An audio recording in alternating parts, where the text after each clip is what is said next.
Hey, what's up, man? All right, so I thought I would kind of go over the AK and tell you kind of why I personally prefer this gun over an M4. This is my personal AK-47. This is it's my primary gun, right? This is a Norinco Mac 90, is what it's called. It's a Chinese AK. Let me fix my camera here. There we go. So this is a Chinese AK. But don't let Chinese fool you, because if they did anything right, it was making rifles. They did a phenomenal job on this gun. The Norinco Mac 90, if you look it up right now, they're probably worth about $1,500. And a $1,500 AK is a really fucking nice AK, right? So basically what they did was, if you look it up, you can find this for yourself on the internet. But back in the 90s, that's why they called it Norinco Mac 90. That was the year that they were imported. And when they were imported, it was imported during the assault weapons ban, right, in the United States. So they couldn't have this big, scary looking AK-47 being imported into the United States. So what they did was they imported it with a thumb hole grip stock on it, which was really ugly, really heavy, really fat and cumbersome, and it was really hard to maneuver with and anything else. So they imported it as a Sportster rifle, which was basically, they tried to make it seem like it was a hunting rifle, even though it was obviously an AK-47. It was just had stupid furniture on it, right? So it had this big goofy thumbhole stock on it. It had this real weak, pussified foregrip on it, and it came with like a 10-round magazine that was like this big, right? So it looked stupid. If you look up pictures of a Mac 90, of a Norinco Mac 90, you'll see what I'm talking about. But Bob Chandra, Raj's dad, actually gave me this rifle in its original form. So I still have the big goofy thumbhole stock and all that stuff, right? So all of this stuff that I have on this rifle right now is aftermarket. This stock is aftermarket. It's from a company called Ironwood Designs. Same with the forend. And what they did was they just gave me naked wood, and I specifically chose American walnut for the wood, and they just cut me out a stock and with a butt plate on it, and I had to stain it and everything else myself. But so this furniture is not stock. This is something that I put on there additionally. So this is Ironwood Designs furniture, the wood of the stock, and the bottom of the foregrip. And the reason why I only have the bottom is because on the top I have an Ultimac gas tube. That gas tube comes with a Picatinny rail attached to the top of it. What it does is it pushes all the weight of the rifle from the forend up here, and it pushes it back towards closer to the receiver, right? So it's not so top heavy when you're aiming it. It's not so like, you know, heavy towards the front of the gun, which is usually a problem with AKs. But it also gives you the opportunity to mount whatever you want up here on this Picatinny rail. So since I had the option, I used a Magpul Picatinny little mount right here to mount just a flashlight. And this flashlight's pretty cheap. It's just some garbage that I just had in the drawer, right? And when I did that, I mounted it way up front so that when I'm, you know, when I'm on the gun, my thumb is right here, and I can turn the light on, right, with just using my thumb right here. So that's an easy thing to do. Now, difference between AKs, what you have is, the main difference is the manipulation of the gun. So in other words, like if I'm shooting M4, what you find is it's much more ergonomic because all the controls are right here on fire control, right? So my safety is like safety off, safety on, safety off, safety off, or on, right? right here with my thumb. I don't really have to worry about much with that safety. I can just go click, click, click, click, right? Safety on an AK is a lot different. It's this big paddle right here, right? If I pull this down, there's a big lever right here, as you can see. Pull this down, it opens up the chamber so that this bolt can move back and forth.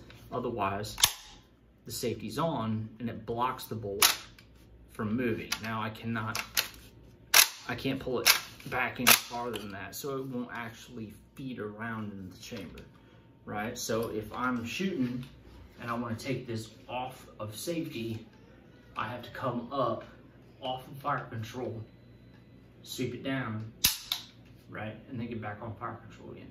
And then whenever I'm done, I come up over, right? And put it back on again. So that's one thing. The other thing is the charging handle. Charging handle in this gun is on this side of the gun. So usually, before I go into the charging handle, I will let you know that reloading a magazine is not just inserting a magazine with an AK. You have to rock the magazine in this way, because there's a lip right here. If you notice where my thumb is, that little lip right there, that actually locks into place, and you have to basically grab a hold of the gun with that lip and then lock the magazine into place. And then in order to charge the charging handle, I have to, well, what I do is I come up underneath the gun, grab a hold of the charging handle, and run the bolt that way, right? Whereas an M4 is right here. You can just, right? Much easier.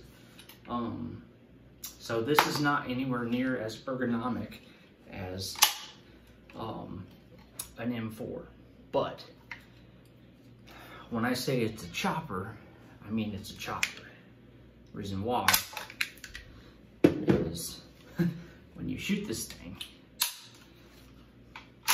this big bolt is constantly coming back and forth, which creates more recoil with the gun, but it is a chopper, dude.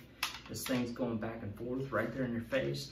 It feels like you're really shooting something. And I know that's just kind of like goofy. It's not really like practical, but when you're shooting it, you love shooting it because you feel like it's a chopper, right? It's ka-chunk, ka-chunk, ka-chunk. I personally just get a kick out of it. I love shooting this gun. But beyond that, the 7.62 round, obviously you know, I mean, I'm sure you know what a 7.62 round is, right? But this is a bitch. I mean, this bullet is a beast, dude. It's like right in between 5.56 and like 308, right? So you get like the ass of 308 for the most part, but you get the recoil of kind of like in between. So you kind of get like the best of both worlds. It's like a 40 cal kind of for pistols.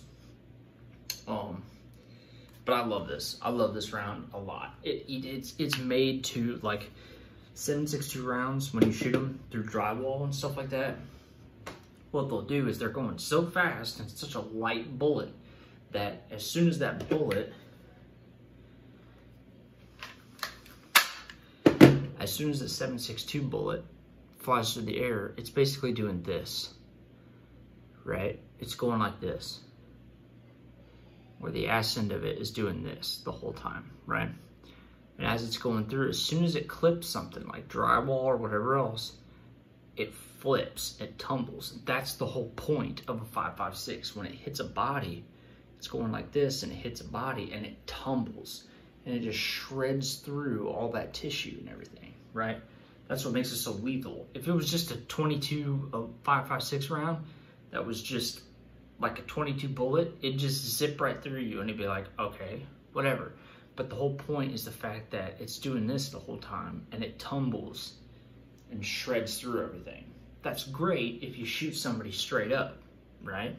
But if you shoot somebody through drywall, what it's gonna do is it's gonna hit and it's gonna flip and it's gonna like tear through some of the drywall, but it's not gonna hold its trajectory. It's not gonna hold true to where you're aiming. it's gonna hit and it's gonna flip and bust through stuff like at an angle. So you're gonna actually miss what you're trying to shoot, right? So that's 5.56 is great, but 7.62, this heavier, this big heavy fat bullet, and it's not going quite as fast as 5.56. It's like shooting somebody with a 9mm versus shooting somebody with a 45. You see what I'm saying?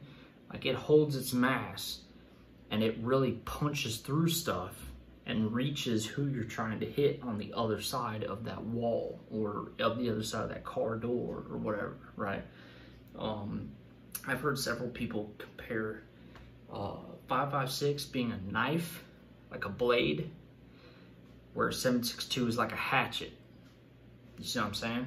So if I pick up a rifle, I want a fucking rifle. I want something with some serious ass behind it, because if I have to sling a rifle, it's a whole different ball game than me just pulling my concealed carry pistol, right? Now we're playing. Now it's real. Like, if I gotta pull a rifle, shit just got real. So I like that 7.62 round, which makes me like AKs. And I also like shooting AKs because, like I said, it's a fucking chopper, and I just like shooting them, right?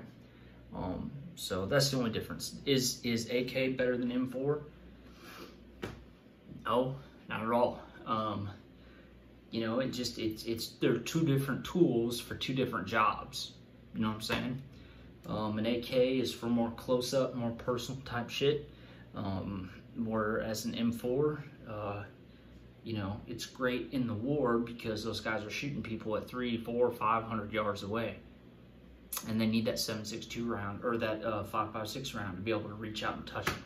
This bullet, it's gonna drop way faster than a 5.56 round is. 5.56 is gonna travel a lot farther and be able to hit what you're aiming at a much farther distance. This is too heavy to travel that distance with the ass that it has behind it, right? So anyway, that's the difference. I love this gun. This is my go-to.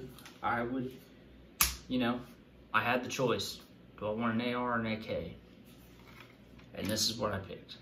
So either way, man, it's up to you. Totally different. They're just two different tools. You know, it's a Phillips head and a flathead screwdriver. They're both fucking screwdrivers, but they're used for different jobs. You know what I'm saying? One's not better than the other. It's just two different tools for the trade. So, you know, it's up to you what you want. But I would not rule out an AK though. Just me personally. That is my shit, and that's what I go to. That's what I shoot all the time. That's what I love. So, anyway, have a good night, man. Deuces.